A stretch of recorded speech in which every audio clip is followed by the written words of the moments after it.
అందరికీ నమస్కారం। నేను మీ కొరివి వినయ్ కుమార్।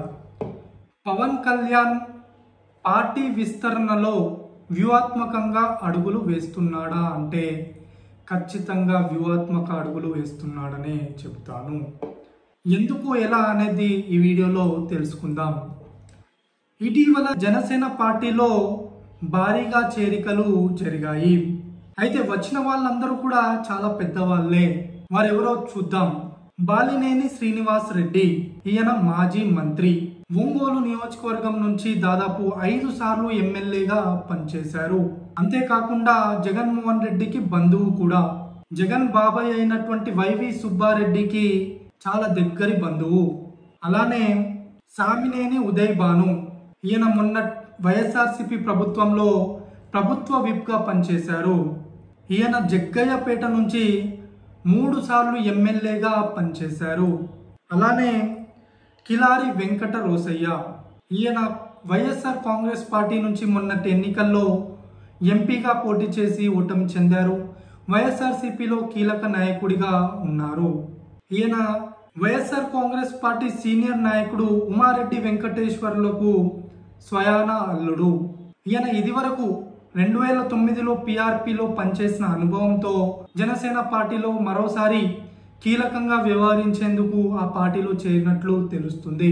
అంతేకాకుండా కంది రవిశంకర్, ఈయన ఒంగోలుకు సంబంధించినటువంటి పారిశ్రామికవేత్త। అంతేకాదు కిలారి రోసయ్యకు స్వయాన వియంకుడు।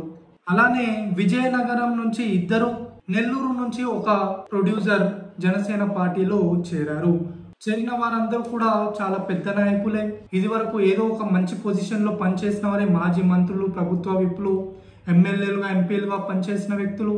ఇంత పెద్ద వ్యక్తులు వైఎస్ఆర్సీపీని ఒకేసారి వీడడం ఒక చర్చనీయాంశంగా మారింది।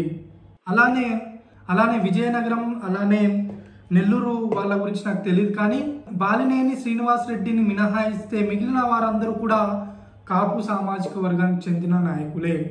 ఆంధ్ర రాజకీయాల గురించి మాట్లాడేటప్పుడు ఖచ్చితంగా కులాల ప్రస్తావన చేయకుండా మాట్లాడలేము।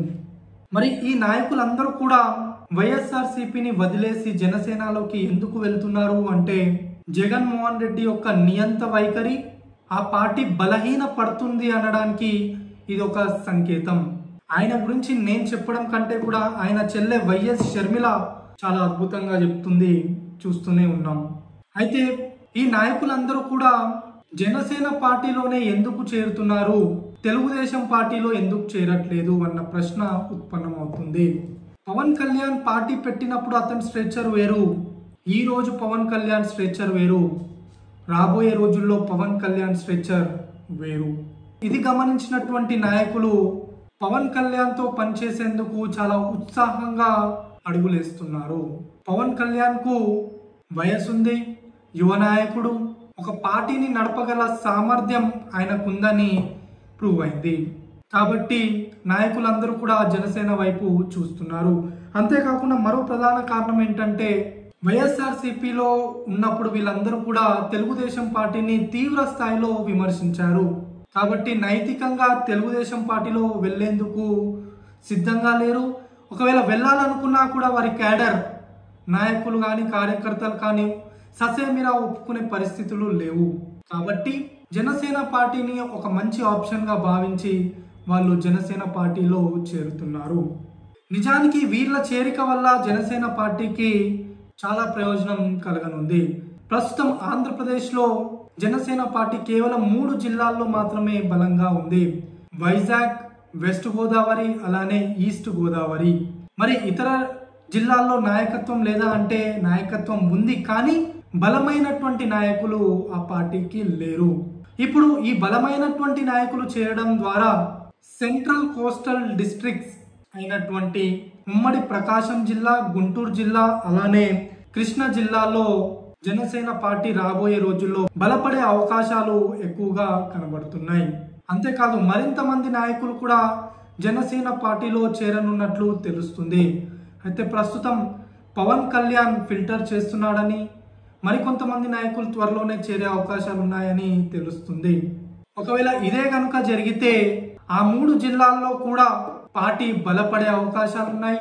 అంతేకాదు ఇతర జిల్లాల్లో నుంచి కూడా మాజీ మంత్రులు మాజీ ఎమ్మెల్యేలు కనుక జనసేన పార్టీలో చేరితే రాబోయే రోజుల్లో ఒక తిరుగులేని శక్తిగా జనసేన పార్టీ ఆవిర్భవించే అవకాశాలు కనబడుతున్నాయి. అయితే ఎక్కువ మంది జనసేన పార్టీలో చేరుతున్న వారు కాపు సామాజిక వర్గానికి చెందిన వారే ఉంటూ ఉన్నారు. నిజానికి పవన్ కళ్యాణ్ అయితే ఎక్కడ కూడా తమది కాపు పార్టీ అని కాపులనే తీసుకుంటామని ఎక్కడ కూడా ప్రకటించలేదు. ముందు నుంచి కూడా ఆయన అన్ని కులాలను సమానంగా చూస్తామని అన్ని మతాలను గౌరవిస్తామని చాలా క్లారిటీతోనే ఉన్నాడు. కానీ ఎప్పటి నుంచో కాపులు రాజ్యాధికారం కోసం ఎదురు చూస్తున్నారు. ఈ సమయంలోనే ఒక మంచి కాపు నాయకుడిగా పవన్ కళ్యాణ్ను వాళ్ళు చూడడం మొదలు పెట్టారు. తమ నాయకుడిగా పవన్ కళ్యాణ్ను తమ పార్టీగా జనసేన పార్టీని కాపు సామాజిక వర్గానికి చెందిన ప్రజలు చూడడం మొదలు పెట్టారు. అందుకే చాలా మంది కాపు నాయకులు జనసేన పార్టీలో చేరుతున్నారు. ప్రజలు కూడా జనసేన పార్టీతో మమేకం అయ్యేందుకు సిద్ధమవుతున్నారు. మరి ఈ పరిణామాలతో జనసేన పార్టీకి టీడీపీతో వైరం వస్తుందా అంటే వైరం వచ్చే అవకాశాలే లేవు. ఎందుకంటే ఈ చేరికలు ఖచ్చితంగా కూడా పవన్ కళ్యాణ్ చంద్రబాబు నాయుడుకి ఇంటిమేట్ చేసిన తర్వాతే వీరిని పార్టీలో చేర్పించుకునే అవకాశాలు ఉన్నాయి. ఎందుకంటే ఈ ఇద్దరి నాయకుల యొక్క ఎజెండా ఒకటే, ముందు వైఎస్ఆర్ కాంగ్రెస్ పార్టీని ఖతం చేయాలి, ఆ పార్టీలో నాయకులు మిగిలొద్దు, ఆ పార్టీని బలహీనపరచాలి. ఎందుకంటే ఎప్పటికైనా కూడా ఈ పార్టీలకు వైఎస్ఆర్ కాంగ్రెస్ పార్టీనే ఆల్టర్నేటివ్. కాబట్టి వైఎస్ఆర్సీపీని కనుక ఖతం చేసినట్లయితే అప్పుడు మిగిలేది ఈ రెండు పార్టీలే. ఈ రెండు పార్టీల మధ్య సఖ్యత ఉంటుంది కాబట్టి వీరికి పెద్దగా ఇబ్బంది ఉండదు. మరి క్యాడర్ లో అయోమయం ఉంటుందా, ఏమైనా ఫ్రిక్షన్ వస్తుందా అంటే అక్కడక్కడ వచ్చే అవకాశాలు ఉన్నాయి. ఇప్పటికే ఒంగోలు నియోజకవర్గ ఎమ్మెల్యేగా ఉన్నటువంటి దామర్చర్ల జనార్దన్ కొన్ని వ్యాఖ్యలు కూడా చేశారు. అంటే ఆ తర్వాత అవి సద్దు మణిగినప్పటికీ కూడాను కింది స్థాయిలో ఒక చిన్న డిస్టర్బెన్స్ అయితే ఉండే అవకాశాలు ఉన్నాయి. మొన్న జనరల్ ఎలక్షన్స్ కి ముందు రాజమండ్రి రూరల్ లో కనుక చూసినట్లయితే తెలుగుదేశం పార్టీ సీనియర్ నాయకుడు గోరంట్ల బుచ్చయ్య చౌదరి, అలానే జనసేన పార్టీ నుంచి ఇదివరకే పోటీ చేసినటువంటి కందుల దుర్గేష్, ఆయన అక్కడ చాలా గ్రౌండ్ వర్క్ చేసుకున్నాడు. ఎలాగైనా అక్కడ నుంచి పోటీ చేయాలని భావించాడు. కానీ సీట్ల సర్దుబాటులో ఇద్దరిని కూడా సరదగలిగింది ఈ కూటమి.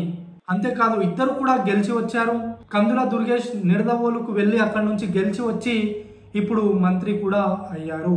కాబట్టి నాయకుల మధ్య ఎప్పటి వరకైతే కోఆర్డినేషన్ కాన్ఫిడెన్స్ ఉంటుందో అప్పటి వరకు కింది స్థాయిలో ఎలాంటి డిస్టర్బెన్సెస్ వచ్చే అవకాశాలు లేవు. ఎప్పటి వరకైతే పవన్ కళ్యాణ్ అలానే చంద్రబాబు నాయుడు కలిసి ఉంటారో వారు ఎప్పుడు కూడా వారి యొక్క క్యాడర్ ను సర్ది చెప్పుకునే స్థాయిలో ఉంటారు. క్యాడర్ కూడా వారి మాట వింటుంది. రాబోయే ఎన్నికల్లో కూడా వీరు వారి క్యాడర్ ను సంధాయించి అడ్జస్ట్ చేసే అవకాశాలు ఉంటాయి. అయితే ఆంధ్రప్రదేశ్ రాజకీయాల్లో జనసేన పార్టీ ఒక థర్డ్ పవర్ సెంటర్ గా ఎదిగింది. ఇందులో ఎలాంటి అనుమానం లేదు. దానికి ముఖ్య కారణం పవన్ కళ్యాణ్ స్ట్రెచ్చర్. అంతేకాదు ఇటీవల తిరుమల తిరుపతి లడ్డు విషయంలో ఆయన చేసిన వ్యాఖ్యలు దేశవ్యాప్తంగా ప్రకంపనలు సృష్టించాయి. ఆయన ధర్మ పరిరక్షణ కోసం కమిటీ వేయాలని చేసిన వ్యాఖ్యలు దేశవ్యాప్తంగా వేవ్స్ ని క్రియేట్ చేశాయి. అంతేకాకుండా ఆయన చేపట్టినటువంటి ప్రాయశ్చిత్త దీక్ష వల్ల దేశవ్యాప్తంగా అందరి అటెన్షన్ కూడా పవన్ కళ్యాణ్ వైపు వచ్చింది.